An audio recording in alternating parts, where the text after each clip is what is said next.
Hello friends, daily news current affair में आपका स्वागत है। आज है करंट अफेयर 20 अगस्त 2023 का, जो कि यूपीएससी और स्टेट पीसीएस के लिए बहुत इंपॉर्टेंट होते हैं, जिसमें प्रीलिम्स और मेंस के कुछ पॉइंट्स होते हैं और बहुत सारे स्कीम योजनाओं को भी लॉन्च किया जाता है, तो इसमें पढ़ाया जाता है। तो आप लोग बने रहिए हमारे साथ। ये आप देख रहे हैं study with interest and love. इसमें हमारे यूट्यूब चैनल को सब्सक्राइब करिए। तो चलिए हम लोग शुरू करते हैं। इसमें टॉपिक है कावेरी जल विवाद, सूरीनाम में भारतीय औसत कोष मान्यता, आयुष क्षेत्र की प्रगति, एनएमसी पंजीकृत मेडिकल प्रैक्टिशनर व्यवसायिक आचरण विनिमय 2023, बिहार में चल रहे जातिगत सर्वेक्षण की जटिलताएं। तो ये कुछ 5 हैं टॉपिक आज पढ़ेंगे हम लोग। तो चलिए पहला शुरू करते हैं। पहला इसमें आता है कावेरी जल विवाद। कावेरी जल विवाद एक बार फिर चर्चा के केंद्र में आ गया है, क्योंकि तमिलनाडु ने कर्नाटक द्वारा अपने जलाशय के जल से 24,000 क्यूबिक फीट प्रति सेकेंड क्यूसेक का प्रवाह सुनिश्चित करने में हस्तक्षेप के लिए भारत के सुप्रीम कोर्ट से अपील की है। तमिलनाडु ने न्यायालय से कर्नाटक को कावेरी जल विवाद न्यायाधिकरण यानी CWDT के फरवरी 2007 के अंतिम फैसले के अनुसार सितंबर 2023 के लिए निर्धारित 36.76 टीएमसी 1000 मिलियन क्यूबिक फीट होता है का प्रवाह सुनिश्चित करने का निर्देश देने का भी आग्रह किया, जिसे 2018 में सुप्रीम कोर्ट ने संशोधित किया था। इसमें आगे देखते हैं। इसमें आगे कहा है कि तमिलनाडु की सुप्रीम कोर्ट से अपील है। तो क्या किया अपील? यह मुद्दा कर्नाटक द्वारा पहले से व्यक्त सहमति के अनुसार जल की मात्रा छोड़ने से इनकार करने से उत्पन्न हुआ। तमिलनाडु निर्धारित 15 दिन की अवधि के लिए 10,000 क्यूसेक जल छोड़ने का समर्थन करता है। दूसरी ओर कर्नाटक के समान 15 दिन की समय सीमा के लिए 8,000 क्यूसेक जल का कम करने का सुझाव दिया। इसमें कर्नाटक का स्पष्टीकरण क्या है?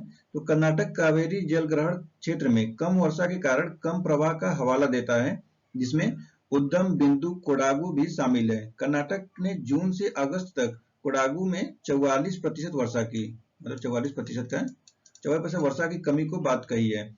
कर्नाटक ने तमिलनाडु की संकट साझाकरण फार्मूले की मांग को खारिज कर दिया। तो इसका आशय, तमिलनाडु के किसान कर्नाटक की प्रतिक्रिया का इंतजार कर रहे हैं, क्योंकि मेट्टूर जलाशय में केवल 20 टीएमसी जल एकत्रित है, जो 10 दिनों तक रहता है। इस जटिल विवाद को सुलझाने में सुप्रीम कोर्ट का फैसला अहम है। न्यायसंगत जल प्रबंधन और संघर्ष समाधान के लिए सहयोगात्मक समाधान महत्वपूर्ण है। अब इसमें आता है कावेरी जल विवाद।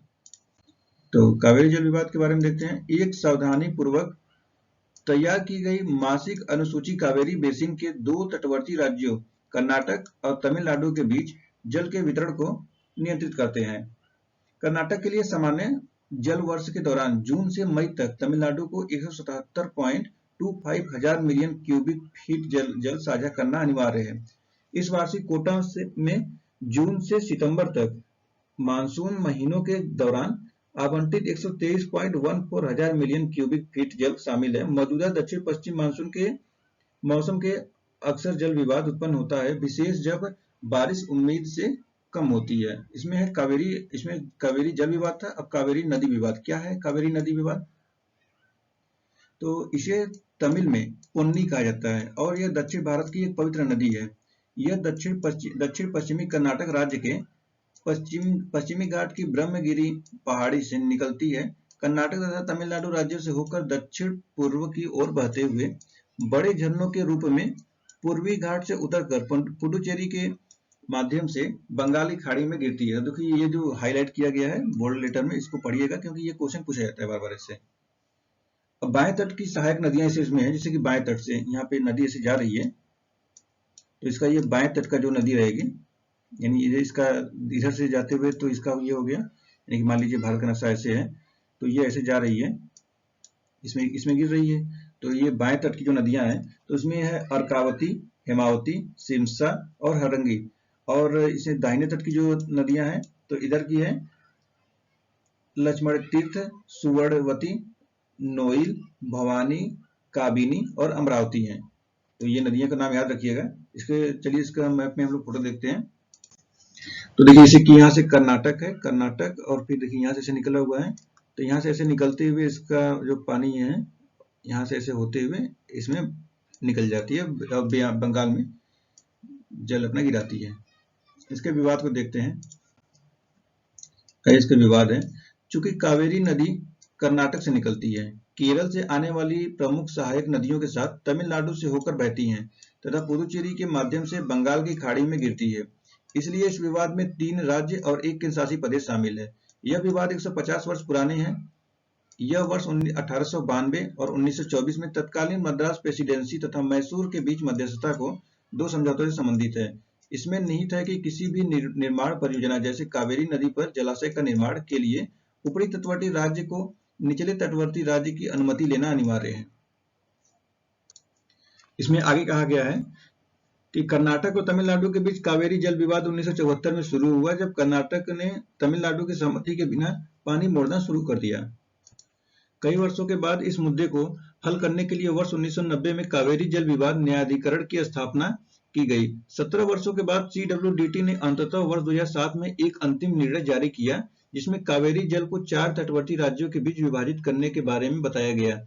इसमें निर्णय लिया गया कि संकट के वर्षों में जल का बंटवारा अनुपातिक आधार पर किया जाएगा। CWDT ने फरवरी 2007 में अपना अंतिम निर्णय जारी किया, जिसमें सामान्य वर्ष में 740 TMC की कुल उपलब्धता पर विचार करते हुए कावेरी बेसिन में 4 राज्यों के मध्य जल आवंटन निर्दिष्ट किया गया था। 4 राज्यों के मध्य का आवंटन इस प्रकार है, जैसे तमिलनाडु में 404.25 TMC, कर्नाटक में 284.75 TMC, केरल में 30 TMC और पुदुचेरी में 7 TMC। वर्ष 2018 में सुप्रीम कोर्ट ने कावेरी को राष्ट्रीय संपत्ति घोषित किया, साथ ही बड़े पैमाने पर CWDT द्वारा निर्धारित जल बंटवारे की व्यवस्था को बरकरार रखा। इसने केंद्र को कावेरी प्रबंधन योजना को अधिसूचित करने का भी निर्देश दिया। केंद्र सरकार ने जून 2018 में कावेरी जल प्रबंधन प्राधिकरण और कावेरी जल विनियमन समिति का गठन करते हुए कावेरी जल प्रबंधन योजना को अधिसूचित किया था। इसमें प्रीलिम्स का क्वेश्चन बनाया गया है। इसमें की कहा गया कि निम्नलिखित में से कौन सा संरक्षित क्षेत्र कावेरी बेसिन में स्थित है? तो नागरहोल राष्ट्रीय उद्यान सही है। पापीकोंडा राष्ट्रीय उद्यान नहीं, ये नहीं है, यानी 2 जहां जहां हटा दीजिए, 2 यहाँ है, 2 यहाँ है, बचा 3 और अभी 2 ऑप्शन है। सत्यमंगलम बाघ आरक्षित क्षेत्र ये सही है। वायनाड वन्य जीव अभयारण्य आरक्षित ये भी सही है। 1, 3 और 4 ऑप्शन सी सही हो जाएगा इस प्रकार। चलिए आगे बढ़ते हैं, नेक्स्ट देखते हैं। अब आता है सूरीनाम में भारतीय औसत कोष मान्यता चर्चा में क्यों है? तो हाल ही में भारतीय औसत कोष आयोग और सूरीनाम के स्वास्थ्य मंत्रालय के बीच एक समझौता ज्ञापन पर हस्ताक्षर किए गए हैं, जिसका उद्देश्य सूरीनाम में दवाओं के लिए एक मानक के रूप में भारतीय औसत कोष को मान्यता देना है। हस्ताक्षरित समझौता ज्ञापन चिकित्सा विनिमय के क्षेत्र में निकट सहयोग के लिए भारत और सूरीनाम की पारस्परिक प्रतिबद्धता का उदाहरण है। यह सहयोग दोनों देशों में दवाओं की गुणवत्ता सुनिश्चित करते समय भारतीय कानूनों और विनियमों के पालन के महत्व को मान्यता निहित करेंगे। अब इसमें आता है, ये है IPC यानी भारतीय औसत कोष आयोग क्या है? तो IPC स्वास्थ्य एवं परिवार कल्याण मंत्रालय की एक स्वायत्त संस्था है। IPC भारत में दवाओं के मानक तय करने के लिए बनाया गया है। इसका मूल कार्य इस क्षेत्र में प्रचलित रोगों के इलाज के लिए आमतौर पर आवश्यक दवाओं के मानकों को नियमित रूप से अद्यतन करना है। यह भारतीय औसत कोष आयोग के रूप में जोड़ने और मौजूदा मोनोग्राफ को अद्यतन करने के माध्यम से दवाओं की गुणवत्ता के सुधार में किए लिए आधिकारिक दस्तावेज प्रकाशित करता है।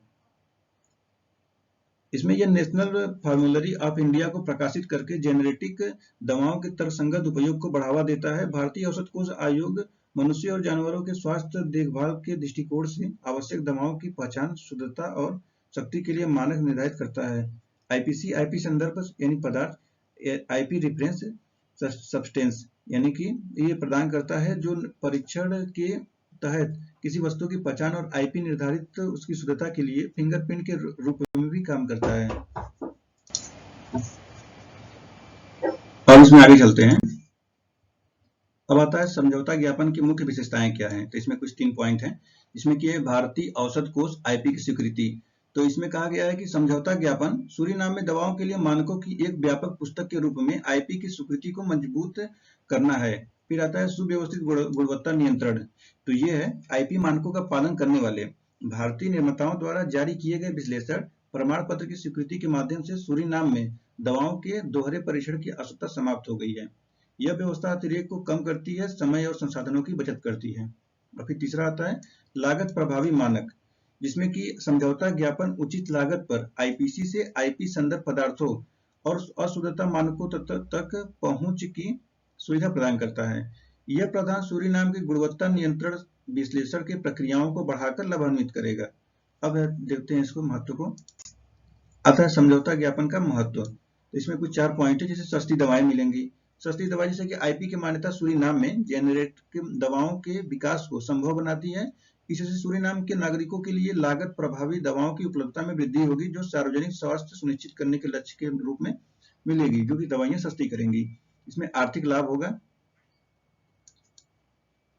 जो कि भारत के लिए सूरीनाम में भारतीय फार्माकोपिया औषध कोष की मान्यता आत्मनिर्भर भारत की दिशा में एक कदम है। यह मान्यता भारतीय चिकित्सा उत्पादों के निर्यात को सुविधाजनक बनाती है, विदेशी मुद्रा अर्जित करती है तथा वैश्विक मंच पर भारत के फार्मास्यूटिकल उद्योग को मजबूत करती है। तीसरा पॉइंट आता है इसमें, भारत फार्मास्यूटिकल निर्यात को बढ़ावा।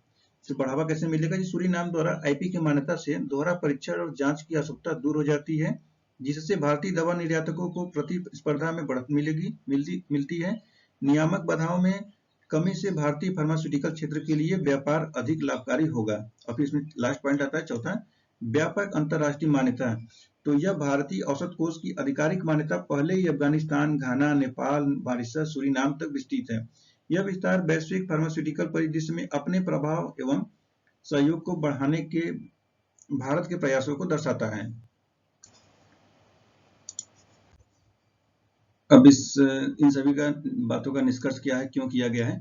एमयू पर भारत और सूरीनाम के बीच फार्मास्यूटिकल सहयोग गुणवत्ता नियंत्रण और व्यापार की प्रगति को रेखांकित करता है। यह रणनीतिक सहयोग न केवल दोनों देशों के फार्मास्यूटिकल क्षेत्रों को लाभान्वित करता है, बल्कि अंतर्राष्ट्रीय फार्मास्यूटिकल बाजार में आत्मनिर्भरता और नेतृत्व के लिए भारत की आकांक्षा के अनुरूप भी है। अब आता है आयुष क्षेत्र की प्रगति। तो यह क्या है, चर्चा में क्यों है? आयुर्वेद, योग, प्राकृतिक चिकित्सा, यूनानी, सिद्ध और होम्योपैथी यानी आयुष क्षेत्र में उल्लेखनीय वृद्धि देखने को मिली है। ऐसा अनुमान है कि इसमें और भी वृद्धि होगी तथा वर्ष 2023 के अंत तक यह 24 अरब अमेरिकी डॉलर तक पहुंच जाएगी। काफी ज्यादा इसका रखा गया है, 24 अरब। यह आशाजनक परिदृश्य में विश्व स्वास्थ्य संगठन के वैश्विक पारंपरिक चिकित्सा शिखर सम्मेलन में आयुष केंद्रीय विषय को हो सकता है। इसके चलिए क्षेत्र के बारे में देखते हैं। तो यहाँ पर आयुष क्षेत्र, इसका परिचय है। आयुष क्षेत्र भारत की पारंपरिक स्वास्थ्य देखभाल प्रणालियों का प्रतिनिधित्व करता है। भारतीय चिकित्सा प्रणाली वैविध्यपूर्ण, सुलभ और सस्ती है तथा इनकी व्यापक सार्वजनिक स्वीकृति है। यह विशेषता उन्हें प्रमुख स्वास्थ्य सेवा प्रदाता बनाती है। एक बड़ी आबादी को उनके द्वारा प्रदान की जाने वाली महत्वपूर्ण सेवाओं के परिणाम स्वरूप उनके आर्थिक मूल्य में वृद्धि हो रही है।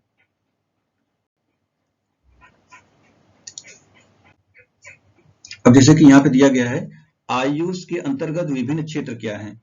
तो देखिए, जैसे कि यहाँ पर आयुर्वेद है, तो यह समग्र कल्याण पर केंद्रित प्राचीन चिकित्सा प्रणाली है। फिर आता है योग। तो योग होता है शारीरिक मुद्राओं और ध्यान के माध्यम से तन, मन और आत्मा को एकीकरण करता है। फिर आता है सिद्ध है। तो यह 5 तत्वों और ह्यूमर तमिल चिकित्सा का आधार बनता है। इसमें यूनानी, तो यूनानी का तात्पर्य है तरल सिद्धांत और हर्बल उपचार के उपयोग से संतुलन की स्थापना है। प्राकृतिक चिकित्सा, तो प्राकृतिक चिकित्सा जल, वायु और आहार जैसे तत्वों के उपयोग से प्राकृतिक उपचार मिलेगा। होम्योपैथी है। तो होम्योपैथी से तात्पर्य है कि स्व उपचार प्रतिक्रियाओं को उत्तेजित करने हेतु धीमी उपचार प्रक्रिया है। तो इस प्रकार इसके ये क्षेत्र थे। इसमें आयुष क्षेत्र की प्रगति, आयुष क्षेत्र की प्रगति के बारे में इसमें 2 दिया गया है, जैसे कि तीव्र वित्तीय विकास और स्वास्थ्य सेवा क्षेत्र एकीकरण। तो तीव्र वित्तीय विकास क्या है? तो इसका तात्पर्य है कि आयुष दवाओं और सप्लीमेंट के उत्पादन में त्वरित वृद्धि देखी गई है। इसमें उत्पन्न होने वाला राजस्व जैसे 3 बिलियन अमेरिकी डॉलर वर्ष 2014 से बढ़कर 18 बिलियन अमेरिकी डॉलर 2020 तक में हो गया है। यानी 3 बिलियन से 18 बिलियन। वर्ष 2023 में 24 बिलियन अमेरिकी डॉलर की अनुमति वृद्धि इसके वित्तीय प्रभाव को दर्शाती है। मतलब 2024 तक में 24 बिलियन होने का आशा है। अब इसमें स्वास्थ्य सेवा क्षेत्र के एकीकरण में आयुष फाउंडेशन वाले वेलनेस सेंटरों को बहुत कम या बहुत अधिक समर्थन मिलता है। वर्ष 2022 में 8.42 करोड़ रोगियों ने 7,000 सक्रिय केंद्रों की सेवाओं का उपयोग किया। वर्तमान स्वास्थ्य देखभाल प्रणालियों का बढ़ता एकीकरण प्रदर्शित करता है। अभी कुछ योजनाओं के बारे में जानते हैं।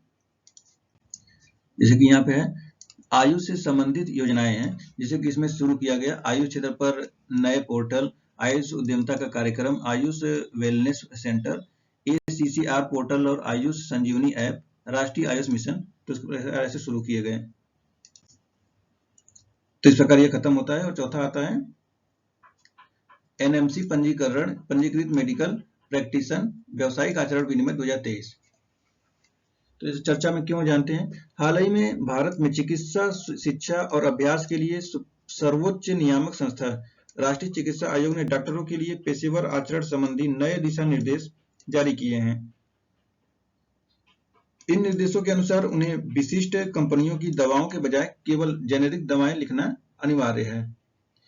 मतलब कहने है कि इस कारण देश में डॉक्टरों की सबसे बड़ी संस्था इंडियन मेडिकल एसोसिएशन ने इन दिशा निर्देशों को अवैज्ञानिक और अव्यवहारिक बताते हुए विरोध प्रदर्शन शुरू कर दिया है। तो इसमें है राष्ट्रीय चिकित्सा आयोग दिशा निर्देश क्या है। तो इसमें दिया गया है सोशल मीडिया उपयोग दिशा निर्देश। तो इसमें है डॉक्टर सत्यापन योग्य और विश्वसनीय जानकारी ऑनलाइन प्रदान कर सकते हैं। रोगी के उपचार की जानकारियों पर चर्चा करने अथवा रोगी स्कैन साझा करने पर प्रतिबंध है। रोगी प्रशंसा पत्र, चित्र और वीडियो साझा करने पर प्रतिबंध है। सोशल मीडिया के माध्यम से प्रत्यक्ष और अप्रत्यक्ष रूप से रोगियों से आग्रह पर रोक है। और फिर इसमें आता है उपचार से इनकार करने का अधिकार, यानी कि अगर इसमें कहने का तात्पर्य है कि डॉक्टर दुर्व्यवहार करने वाले, अनियंत्रित या हिंसक रोगियों तथा रिश्तेदारों का उपचार करने से इनकार कर सकते हैं। यदि रोगी इसका व्यय वहन नहीं कर सकता तो डॉक्टर इलाज से इनकार कर सकते हैं, लेकिन चिकित्सीय आपात स्थिति में नहीं। लिंग, नस्ल, धर्म, जाति, सामाजिक आर्थिक कारकों के आधार पर भेदभाव पर प्रतिबंध है। फिर इसमें आता है प्रिस्क्रिप्शन एवं दवा दिशा निर्देश। तो यह है कि प्रिस्क्रिप्शन बड़े अक्षरों में लिखे जाने चाहिए। विशिष्ट मामलों को छोड़कर जेनेरिक दवाइयां निर्धारित की जानी चाहिए। निश्चित खुराक संयोजनों का विवेकपूर्ण उपयोग के साथ केवल अनुमोदित संयोजन निर्धारित करना है। जेनेरिक तथा ब्रांडेड दवाओं की समानता के बारे में शिक्षा को प्रोत्साहित करना है। और फिर इसमें आता है सतत व्यावसायिक विकास यानी CPD। तो इसका तात्पर्य है कि डॉक्टरों के लिए अपने सक्रिय वर्षों के दौरान सीखना जारी रखना अनिवार्य है। या डॉक्टरों को प्रत्येक 5 वर्ष में अपने संबंधित क्षेत्रों में 30 क्रेडिट पॉइंट लेने चाहिए। वार्षिक CPD सत्र की सिफारिश की जाती है, जिसमें अधिकतम 50% ऑनलाइन प्रशिक्षण आयोजित हो। मान्यता प्राप्त डिग्रियों तथा पाठ्यक्रमों को राष्ट्रीय चिकित्सा रजिस्टर में जोड़ा गया है। फिर आता है इसमें सम्मेलन भागीदारी दिशा निर्देश। तो CPD सत्र या सम्मेलन फार्मास्यूटिकल उद्योग द्वारा प्रायोजित नहीं किए जा सकते। डॉक्टरों को फार्मा प्रायोजक के साथ तीसरे पक्ष की शैक्षणिक गतिविधियों में भाग नहीं लेना चाहिए। डॉक्टरों या उनके परिवारों को फार्मास्यूटिकल कंपनियों से उपहार, आतिथ्य, नगद या अनुदान नहीं मिलना चाहिए। रेफरल या समर्थन के लिए डायग्नोस्टिक सेंटर, चिकित्सा उपकरण आदि से कमीशन स्वीकार करने पर प्रतिबंध लगाना चाहिए। इसमें अब देखते हैं आगे की राह क्या है, क्या करना चाहिए आगे भविष्य में। तो इसमें कह रहा है कि अधिक परीक्षण प्रयोगशालाएं स्थापित करके, नियमित निरीक्षण करके, सख्त दंड लगाकर और दवा की गुणवत्ता के लिए एक राष्ट्रीय डेटाबेस बनाकर जेनेरिक दवाओं की गुणवत्ता एवं सुरक्षा बढ़ाना। डॉक्टरों और मरीजों को जेनेरिक दवाओं के फायदे व नुकसान के विषय में शिक्षित करें। वैज्ञानिक प्रमाणों का उपयोग करें, मिथकों को दूर करें तथा तर्कसंगत दवाओं पद्धतियों को बढ़ावा दें। और फिर इसमें चिकित्सा संस्थानों और पेशेवर निकायों को नियमित CPD सत्र आयोजित करने के लिए प्रोत्साहित करें, जो चिकित्सा प्रगति के एक विस्तृत श्रृंखला को शामिल करता है। फिर NMC चिकित्सकों, फार्मास्यूटिकल उद्योग के प्रतिनिधियों और मरीज समूह समर्थन समूहों के बीच खुली चर्चा तथा परामर्श की सुविधा प्रदान करें। और फिर इसमें आता है कि फीडबैक के लिए उभरती चुनौतियों का समाधान करने और नैतिक रोगी देखभाल सुनिश्चित करने हेतु दिशा निर्देशों को परिष्कृत एवं अनुकूलित करने के लिए चल रहे फीडबैक तथा सुझावों के लिए मंच तैयार बनाएं। अब इसमें आता है बिहार में चल रहे जातिगत सर्वेक्षण की जटिलताएं क्या है, चर्चा में क्यों ये आ गए हैं। बिहार में चल रहे जाति आधारित सर्वेक्षण के लोगों का ध्यान आकर्षित किया है, जिससे इसकी संवैधानिकता, आवश्यकता और संभावित निहितार्थों से संबंधित कानूनी बहस छिड़ गई है। आगे है जाति आधारित सर्वेक्षण का उद्देश्य क्या है। जाति आधारित सर्वेक्षण 7 जनवरी 2023 को बिहार सरकार द्वारा शुरू किया गया था। सरकार ने कहा कि इससे सामाजिक आर्थिक स्थितियों पर विस्तृत जानकारी प्राप्त करने एवं वंचित समूहों के लिए बेहतर नीतियां और योजनाएं बनाने में मदद मिलेगी। इस सर्वेक्षण में बिहार के 38 जिलों में 12.70 करोड़ की आबादी जातिगत जानकारी के साथ साथ आर्थिक स्थिति का डेटा जुटाना भी शामिल है।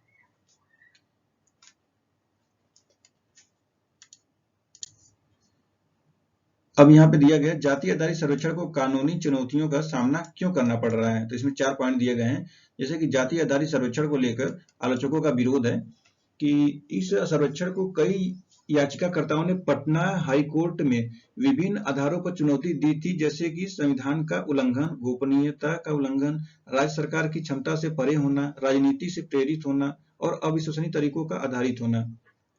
याचिकाकर्ताओं का कहना है कि राज्य सरकार के पास केंद्र सरकार द्वारा जारी जनगणना अधिनियम 1948 की धारा 3 के तहत किसी अधिसूचना के बिना डेटा संग्रह के लिए जिला मजिस्ट्रेट और स्थानीय अधिकारियों को नियुक्त करने की कानूनी क्षमता का अभाव है। साथ ही सभी नागरिकों की एक जातिगत पहचान निर्दिष्ट करना है, भले ही इससे राज्य के लाभों का उपयोग सुलभ हो, संविधान के विरुद्ध है। यह अनुच्छेद 21 द्वारा गारंटीकृत पहचान के अधिकार, गरिमा के अधिकार, सूचनात्मक गोपनीयता के अधिकार और अधिकार के पसंद के अधिकार का खिलाफ है। इसमें नोट में कहा गया है कि 7वीं अनुसूची की संघ सूची में संविधान की एकमात्र प्रविष्टि संख्या 69 केंद्र सरकार को जनगणना के अधिकार देती है। अब आता है दूसरे चरण पर हाईकोर्ट द्वारा रोक। तो इससे तात्पर्य है कि सर्वेक्षण के पहले चरण में घरों को सूचीबद्ध करना शामिल था। सरकार दूसरे चरण में भी जब मई 2023 को हाईकोर्ट के आदेशों का कारण सर्वेक्षण पर रोक लगा दिया था। अब है सर्वेक्षण के उच्च न्यायालय की मान्यता। तो यहाँ पर है, हालांकि हाल ही में हाईकोर्ट के फैसले के बाद इस कदम का विरोध करने वाली सभी याचिकाएं खारिज हो गई। सरकार ने सर्वेक्षण के दूसरे चरण पर भी काम शुरू कर दिया था। दूसरे चरण में सभी लोगों की जाति, उपजाति, धर्म से संबंधित डेटा एकत्र किया जाना है। न्यायालय ने इंदिरा साहनी वाद के फैसले पर विश्वास करते हुए कहा कि संविधान के अनुच्छेद 16 का 4 के तहत सामाजिक पिछड़ेपन को सुधारने के लिए जाति पहचान करना गलत नहीं है। चल रहे जाति सर्वेक्षण को बरकरार रखने वाले पटना हाई कोर्ट के फैसले को चुनौती देते हुए सुप्रीम कोर्ट में कई याचिकाएं दायर की गई हैं। तो पटना हाई कोर्ट के बारे में था। अब इसमें है जाति आधारित सर्वेक्षण के सकारात्मक और नकारात्मक पहलू। तो पहले सकारात्मक देखते हैं क्या है। तो इसमें कहा गया है कि सकारात्मक सूची नीति निर्माण जाति आधारित असमानताओं के बारे में सटीक और अद्यतन जानकारी नीति निर्माताओं को हाशिए पर रहने वाले समुदायों के उत्थान तथा सामाजिक असमानताओं को कम करने के लिए अधिक प्रभावी नीतियों और कार्यक्रमों को डिजाइन एवं कार्यान्वित करने में मदद कर सकती है। अंतिम जाति आधारित जनगणना को जनता के लिए खुले तौर पर उपलब्ध है, वर्ष 1931 में की गई थी। अंतर्भागीयता को संबोधित करना है, मतलब कि यह जाति, लिंग, धर्म और क्षेत्र जैसे अन्य कारकों के साथ अंतर विरोध करता है जिससे हानि होती है। एक सर्वेक्षण इन अंतर संबंधों को उजागर कर सकता है जिससे अधिक सूक्ष्म नीतिगत दृष्टिकोण सामने आ सकते हैं जो हाशिए के कई आयामों को लक्षित कर सकें। अब इसमें नकारात्मक पहलू देखते हैं। तो इसमें संभावित कलंक है, जैसे कि है जाति की पहचान का खुलासा करने से कुछ जातियों से जुड़ी पूर्व कल्पित धारणाओं के आधार पर व्यक्तियों को कलंकित किया जा सकता है या उनके साथ भेदभाव भी किया जा सकता है। यह ईमानदार प्रतिक्रियाओं को बाधित कर सकता है और सर्वेक्षण की सटीकता को कमजोर कर सकता है। फिर आता है राजनीतिक हेरफेर, जैसे कि राजनेताओं द्वारा अल्पकालिक लाभ के लिए, मतलब छोटे टर्म के लाभ के लिए जाति आधारित डेटा का उपयोग किया जा सकता है, जिससे पहचान आधारित वोट बैंक की राजनीति हो सकती है। यह वास्तविक नीतिगत मुद्दों से ध्यान भटका सकता है और विभाजनकारी राजनीति को कायम रख सकता है। फिर आता है जाति पहचान की फ्यूडिलिटी क्या है।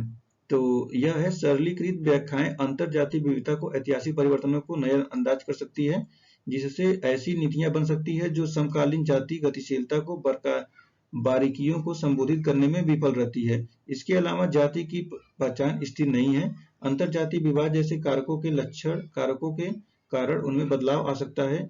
एक सर्वेक्षण को इन गतिशील परिवर्तनों को पहचानने में कठिनाई हो सकती है, जिससे वास्तविकता में गलत प्रतिनिधित्व हो सकता है। अब इसके निष्कर्ष को देखते हैं क्या कहा गया है।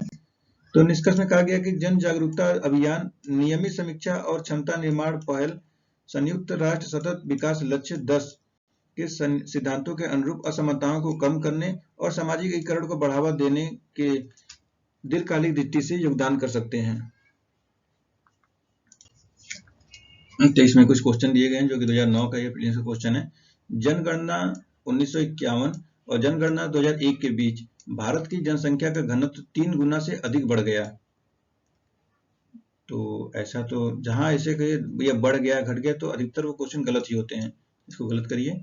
जनगणना 1951 और जनगणना 2001 के बीच भारत की जनसंख्या की वार्षिक वृद्धि दर दोगुनी हो गई थी। देखिए यहाँ पे ऐसे दोगुनी हो गई 3 गुनी, तो ये भी गलत है। तो इस प्रकार ये ऑप्शन डी हो जाएगा, न तो 1 और न ही 2। तो इस प्रकार ये यहाँ पर ये 5 टॉपिक आज हम लोग लेकर आए थे समाप्त होता है। लगातार करंट अफेयर का सेशन चल रहा है, तो आप लोग वीडियो देखिए और कुछ नोट्स भी बनाकर रखिए ताकि जब एग्जाम आए तो पढ़ने में आसानी रहे। Daily current affair daily notes बने रहेंगे तो आप लोग को रिवाइज करने में आसानी होगा। तो सब्सक्राइब करिए हमारे चैनल को। Thanks for watching.